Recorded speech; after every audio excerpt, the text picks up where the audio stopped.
My son was ashamed of his poor father. Until graduation day. The first time I realized my son was ashamed of me, I was outside his school holding the lunch he had forgotten. I saw Ethan through the glass doors, laughing with three boys. One pointed at me. "Ethan, isn't that your dad?" My son looked straight into my eyes and said 5 words I would never forget. "No, I don't know that man." The boys laughed. I stood there holding his lunch, feeling something inside me break. But Ethan didn't know the truth. For 11 years, every dirty shirt, every night shift, and every dollar I saved had been for him. And on graduation day, he would finally learn everything. My name is David Carter. I raised Ethan alone after his mother Rachel died of cancer when he was 6. Before she passed away, she squeezed my hand and whispered, "Promise me he'll have the life we never had." I promised. We had less than $800 in the bank. I worked maintenance during the day and cleaned offices at night. Some weeks I slept 4 hours a night. But Ethan never went hungry. He had clean clothes, school supplies, basketball shoes, and eventually a laptop. I told him I found it used. The truth was, I sold my wedding ring to buy it. I never told him. I didn't want him feeling guilty for my sacrifices. For years, Ethan was proud of me. When he was 10, he waited by the window for my old truck and ran outside yelling, "Dad!"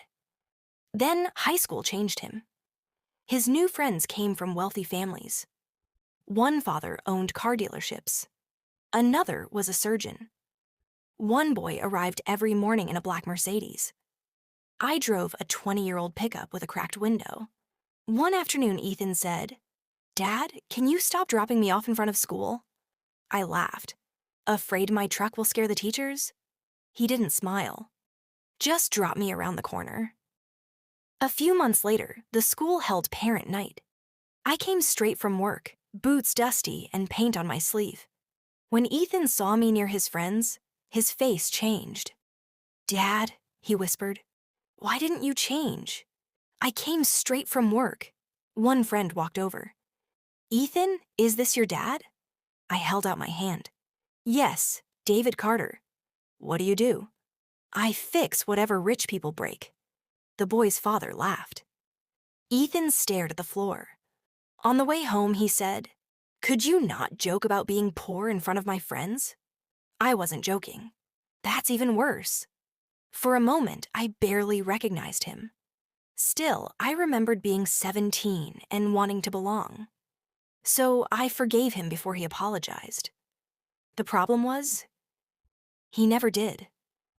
By senior year, the distance between us had become a wall. Then came the forgotten lunch. After Ethan told his friends he didn't know me, I left the bag by the entrance and drove home. That evening, I asked, "Do you ever wish you had a different father?" His fork stopped. "Sometimes I wish things were easier."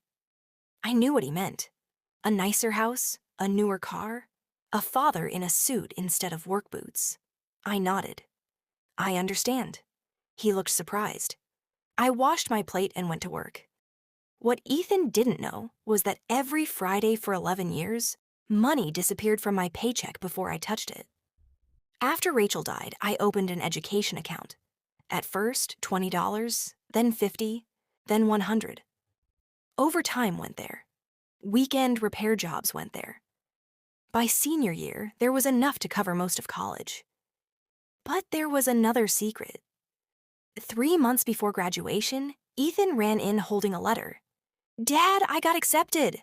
Harrington University, the school he had dreamed about for years. I hugged him. "I knew you could do it." Then his smile faded. "Financial aid won't cover everything. It's still too much. We'll figure it out." He gave me a tired smile. "No, Dad, you can't fix everything." I almost laughed. If only he knew. A week later, things got worse. I was repairing an air conditioner in a luxury building when Ethan walked through the lobby with Sophie from school. Her father owned the building. She noticed me. "Ethan, is that your dad?" I stood up. For 1 second, I hoped he would say yes. Instead, he just does maintenance for my neighborhood. My neighborhood. My own son erased me again. That night, I sat alone in Rachel's old chair and wondered if I had made a mistake. Maybe by hiding every sacrifice, I had taught Ethan there had been no sacrifice at all. He didn't know I refused promotions that required travel because I wanted to stay close after his mother died. He didn't know I once gave up an engineering program when Rachel became pregnant.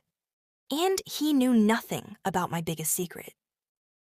The apartment complex where I worked, I didn't just work there anymore, I owned part of it. Years earlier, the owner, Mr. Collins, noticed how hard I worked. When he prepared to retire, he let me buy a small share through monthly payments. For 10 years, I never changed my lifestyle. Same truck, same small house, same work clothes. Because every extra dollar had one destination: Ethan's future. 2 weeks before graduation, the principal called. "Mr. Carter, we want to present you with this year's Community Sacrifice Award." I thought he had the wrong person. He didn't. Mr. Collins had nominated me. He told the school about free repairs I did for elderly tenants, families whose rent I quietly helped pay, and a scholarship fund I helped create after a father died. I asked the principal to keep it secret. Graduation morning, I put on the only suit I owned, the same dark blue suit I wore at Rachel's funeral. Before leaving, I opened a wooden box. Inside was her photograph and an envelope. I touched the picture. I kept my promise. The stadium was packed. I sat near the back. When Ethan saw me, he looked relieved I wasn't wearing work clothes. That hurt. Then the principal stepped to the microphone. "Before we continue, we have a special recognition." The giant screen lit up. My photograph appeared. Ethan's head snapped toward me. "This year's Community Sacrifice Award goes to David Carter." The stadium grew quiet. For more than a decade, Mr. Carter worked 2 jobs while raising his son alone after losing his wife. He helped families in his community, contributed to education funds, and built a successful property business without seeking recognition. Ethan stared at me, stunned. Then the principal added, "He also turned down opportunities that would have taken him away from his son." My eyes dropped. The principal looked toward Ethan. Sometimes the richest person in a room isn't the one wearing the most expensive clothes. Applause exploded. I walked toward the stage. As I passed Ethan's row, he stood, eyes full of tears. "Dad!" I stopped. For the first time in years, he didn't care who was watching. He hugged me. "I'm sorry," he whispered. I held him tightly. But the biggest surprise was still coming. After the ceremony, Ethan found me near the parking lot. His friends and Sophie were nearby. He looked at them, then pointed at me. "This is my father," he said proudly. His voice cracked. The man I pretended not to know. Everyone went quiet. Ethan turned to me.